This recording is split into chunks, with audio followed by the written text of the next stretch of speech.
මිත්තානිසංස සූත්‍රය. මෛත්‍රී භාවනාව වඩන කෙනෙකුට ලැබෙන ආනිසංස 11ක් තියෙනවා.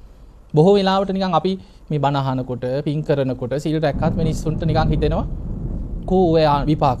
ඔය නිකන් මෙලොවම ලැබෙනවද? කෝ ඔය විපාක වගේ නිකන් දැන් ඕනේ වගේ එකක් අපිට තියෙනවන්නේ. අන්න මෛත්‍රී ආනිසංස 11යි. 11න් 10ක් ditta ධම වේදනියයි කියන්නේ. ඒ කියන්නේ මේ ජීවිතේ මෙලොවම ලැබෙන ආනිසංස 10ක්. ඒ 10 හොඳට තේරුම් අරගෙන බලන්න මෛත්‍රිය වඩනකොට මෙලව තමයි වැඩිපුරම අපිට ආනිසංස ටික ලැබෙන්නේ. පළවෙනි දැන් අපි නිකන් සරලව බලමු. පළවෙනි එක සුඛං සූපති සැපසේ නිින්ද යනවා කියන. ඒකට හේතුව පින්වතුනි ද්වේෂයෙන්, වෛරයෙන්, තරහෙන්, කේන්තියෙන් හිත කලබල වෙච්ච වෙලාවක හොඳට බලන්න හිත ඇවිස්සීලා යනවා. කවුරු හරි ගැන කේන්ති කිය වෙලාවක ලොකු ප්‍රශ්නකින් ඔළුව අවුල් වෙච්ච වෙලාවක නිදා ගන්න ගිහිල්ලා බලන්න ඇඳේ නිින්ද යනවද කියලා. මතක් ඉන්නේ අර ප්‍රශ්නෙමයි. තරහකාරියම් ඇවිල්ලා පේනවා. ඇස් පියාගත්ත ගමන් මතක් ඉන්නේ ඇඳේ එහාට පෙල්ලෙනවා මෙහාට පෙල්ලෙනවා. පැය ගණන් ඇඳේ ඉන්නව නිින්ද යන්නේ. ඇයි හිත දුවන්නේ අර අරමුණ ඔස්සේ. හිතකොට බුදුහාඳුර පෙන්නවා මහණෙනි සැපසේ නිින්ද යන්න නම් හිත මෛත්‍රී සහගත හිතක් ඇති කරගන්න කියලා. මෛත්‍රී භාවනාව වඩන කෙනාට ආයි නිදිපෙති ඕනෙත් නැහැ, වෛද්‍ය උපදෙස් ඕනෙත් නැහැ, නිින්ද යන්නේ නැහැ කිය දඟලන්න ඕනෙත් නැහැ. හැස් පියාගෙන මෛත්‍රී අරමුණ සිහි කරන සැනින් එහෙම ගැඹුරු නිින්දකට වැටෙනවා. සැප නිින්දකට වැටෙනවා කියන සුඛං සූපති සැපසේ නිින්ද යනවා. දෙවනි ආනිසංසය තමයි සුඛං පටිබුඤ්ජති. ප්‍රබෝධමත් අවදිවීමක් ලැබෙනවා කිය. ඒකට හේතුව අර විසිරිච්ච හිතකින් නිදාගත්තොත් වෙන්නේ උදේ නැගිටිනකොට නිකන් ගහලා තෑරියා වගේ. එහෙම නැද්ද? ඇයි නිින්ද යන්නේ? රෑ එළි වෙනකන් ඇඳේ පෙරලි තරහකාරය සිහි කර කේන්තියෙන් හිටියට පස්සේ යන්තම් උදේ පැයක් කමාරක් නිින්ද ගියා කියලා හිතමු. උදේ නැගිටිනකොට මුළු ඇඟ පතම රිදෙනවා. මුළු ශරීරෙම රිදෙන්න ගන්නවා. එතකොට ඇඟට පණ නැහැ උදේ නැගිටිනකොට. කලන්තේ වගේ. හැබැයි මෛත්‍රී භාවනාව වඩපු කෙනා සුඛං පටිබුඤ්ජති ප්‍රබෝධමත් අවදිවීමක් ලබනවා. අපි හොඳට දකිනවා ගොඩක් ඔය භාවනාම කරන ස්වාමීන් වහන්සේලා අපිත් එක්ක කියන දේවල්. උන්වහන්සේලා ඔය ඔර්ලෝසු බෙල්ලව පාවිච්චි කරන්නේ සමහර කැලෑවල වල භාවනා කරන ස්වාමීන් වහන්සේලා හොඳට භාවනා කරලා නැගිටින වෙලාව සිහි කරලා හොඳ සිහියේ මෛත්‍රී අරමුණෙන් නිින්දට යනවා.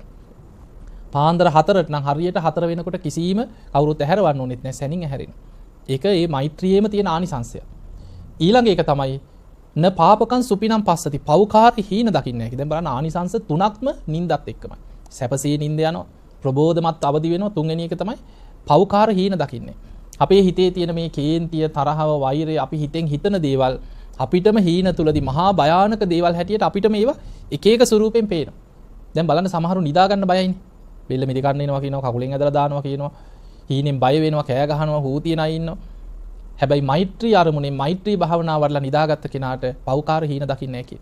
එතකොට බලන්න මොන දේ තිබ්බත් වැඩක් තියනවද නිින්දක් නැත්නම්නේ ජීවිතේ.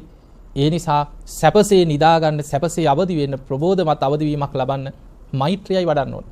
ඊළඟට බුදුහාමුදුරුවෝ පෙන්නනවා මනුස්සානම් ප්‍රියෝ හෝති. මෛත්‍රී භාවනාව වඩන කෙනා මිනිස්සුන්ට හරිය ප්‍රියයි කියන. ඒක ඔබ හොඳට බලන්න දැන් කවුරු හරි ඉන්නවා මෛත්‍රියම පිරිච්ච කෙනෙක්. අපි සමාජයේ ඉන්නවනේ සමහර මිනිස්සු කතා කරත් ඇති. අනේ සුවපත් වේවා, යහපතක් වේවා. අනේ හොඳයි තිරුවන් සරණයි කියාගත් මිනිස්සු නැද්ද? ඒක බොරුවට නෙමෙයි හදවතින්ම මෛත්‍රියෙන් ජීවත් වෙන මිනිස්සු ඉන්නවා. එහෙම කෙනෙක් දැක්කත් කතා කරන්න ආසයි. ඇසුරු කරන්න ආසයි. hina වෙන්න ආසයි. වචනයක් කිව්වත් හිත සංසිඳෙනවා. එතකොට මිනිස්සුන්ට ප්‍රියයි මෛත්‍රී වඩන කෙනා. ඔබම හිතන්න පාරේ යනකොට එනවා සමහර ඉන්නේ නිකන් hina වුණත් ඇඟට ගොඩ වෙන චරිත. පුපුරන චරිත ඉන්න පාරේ යනකොට එනවා. අපි නිකන් ඈතින් දැක්කත් නිකන් පාරේ අනිත් පැත්තට හරි පැනලා මග අරින්නේ නැද්ද? ඇයි hina වුණා ප්‍රශ්නයක්. කොහෙද යන්නේ කියලා ඇහුවත් ඇයි ඔබට මොකද කියලා අහන්නේ. එතකොට එහෙම චරිතයක් ආවොත් අපි කතා කරන්න කැමතිත් නැහැ. hina වෙන්නත් බයයි. ඇසුරටත් බයයි. මග හරිනවා මිනිස්සු ප්‍රිය නැහැ. එතකොට බලන්න මනුස්සානම් ප්‍රියෝ හොති මිනිස්සුන්ට ප්‍රියයි මෛත්‍රී වඩන කෙනා. මිනිස්සුන්ට විතරක් නෙමෙයි අමනුස්සානම් ප්‍රියෝ හොති. මෛත්‍රී සහගත කෙනාට අමනුෂ්‍යයන්ගෙන්වත් කරදරයක් බාධාවක් වෙන්නේ නැහැ. අමනුෂ්‍යයන්ට ප්‍රියයි කිය. දේවතා රක්ඛන්ති දෙවියන් එයා ආරක්ෂා කරනවා කියන. ඊළඟට වසවිසෙන් ගින්නෙන් අනතුරු වලින් එයා මග හැරෙනවා කියන. මොකද දෙවියන්ගේ ආරක්ෂාව ලැබෙනවා. ඒක හරි පුදුමයි. දැන් අපි මේවා කොච්චර කීවත් ඒක දියුණු කරන හොඳට වඩන කෙනාට තමයි ඒකේ ආනිසංස ලැබෙන්නේ. දවසක් අපි මේ සීල සුවර්ණට වැඩියා කැලේ භාවනා කරන ස්වාමීන් වහන්සේලා. උන්වහන්සේලා විටින් විට එනවා බෙහෙත් අරගෙන යන්න මෙහි නතර වෙලා. ඉතින් ඒ වැඩම කරපු එක ස්වාමීන් වහන්සේ නමක්. උන්වහන්සේ ගොඩක් ওই සිරිපාද කැලේ ලග්ගල කැලේ භාවනා කරන ස්වාමීන් වහන්සේ නම. උන්වහන්සේ ආපු වෙලාවක මමත් ඇවිල්ලා ඉතින් දවසක් විස්තර කතා කර ඉන්නකොට ඒ හාමුදුරුවෝ කියව ඥානදීප ඔය මෛත්‍රී භාවනාව ඉතින් මම ඇහුවා කැලේ ඉන්නකොට සත්තුන්ගෙන් සාමාන්‍ය ඉතින් කුටියක් ගන්න නැහැ සමහර ලාවට ලෑල්ලක නිදාගන්නේ. ඉතින් වෙන ආවරණයක් නැහැ මොකවත් නැහැ. ඉතින් කැලේ ඉන්න සත්තු ගැන එහෙම ඉතින් මම අහනකොට කිව්වා දවසක් පින්න පාතේ කරලා උන්වහන්සේ යනකොට ඉතින් රෑ නිදා ගන්නකොට හැමදාම මෛත්‍රී භාවනාව කරණීයමිත සූත්‍රය කියලා මෛත්‍රී වඩලා තමයි කිව්වා නිදාගන්න දෙවියන්ට පින් දීලා. ඒකේ විශාල ආරක්ෂාවක් තියෙනවා කියන්නේ මේ මහා අලි ඉන්න වනාන්තරي සතෙක්ගෙන්වත් කිසි අනතුරක් නැහැ. ඒ හාමුදුරු කියන දවසක් පිණ්ඩපාතේ කරලා කැලේ ඇතුළට එනකොට පාත්තරය අරන් කිලෝමීටර් 3ක් විතර එන්න ඕන කියලා කුටියට කැලේට. ගමක පිණ්ඩපාතේ කරගෙන.